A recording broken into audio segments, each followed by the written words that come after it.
বাংলাদেশের আইন কতটা জঘন্য হইল এর মতো একটা মহিলা ধর্ষণ মামলা আমাকে দিতে পারে? তোরে না মামলা তুলবি না তুই। 50 বছরের একটা মহিলা তোকে কিভাবে ধর্ষণ হয়? সেটা তুই কোর্টে যে প্রমাণ করিস। তোর তো কি না, তোর বাপের না কো। তেমন কিছু না, আবারও তোমাদের লাইলি মজনুর প্রেমের কাহিনী শুরু হয়ে গেছে।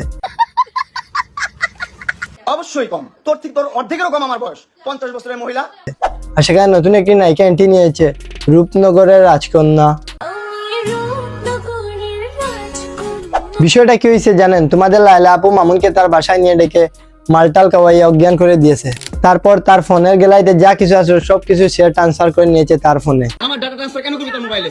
তুই আমারে অজ্ঞান করে আমার মোবাইলকে ডাটা ট্রান্সফার কেন করবি তুই? স্টুপিডের বাচ্চা, জানোয়ারের বাচ্চা। তারপর রূপনগরের রাজকন্যার কিছু ভিডিও ছিল মামুনের সাথে, সেইগুলো লাইলা সোশ্যাল মিডিয়ায় ছেড়ে দিয়েছে।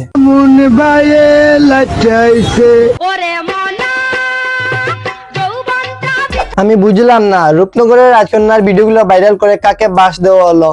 প্রিন্স মামুনকে না অনামিকা ঐশীকে? আর হ্যাঁ, প্রিন্স মামুনকে তো বাস দেওয়ার কথা নয়, কারণ তাকে আসতে বাংলাদেশের মানুষ চিনেছে লেডি লাভার।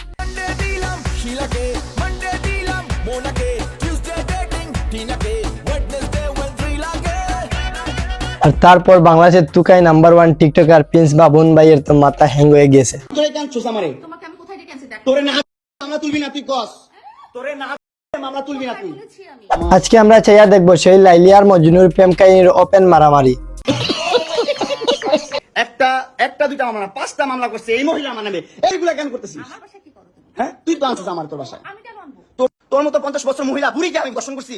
ও মজনু ভাই, যখন 4 বছর একসাথে ছিলা তখন মনে হয় নাই ও 50 বছরের মেয়ে?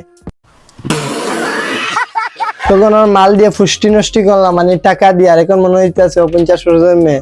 আল্লাহর কসম, ও বলছে যে আমি একটা প্রেমও করি নাই। আমার বাপ মা এত স্ট্রিক্ট, আমি আর্মি ফ্যামিলির, আর্মি ব্যাকগ্রাউন্ডের, আমাকে একটা মুভমেন্ট করতে দেয় না, একটা জায়গায় যাইতে দেয় না। এটা বলছে এই মহিলা। কিন্তু দিন শেষে জানা গেল কি 2টা বিয়ে করছে।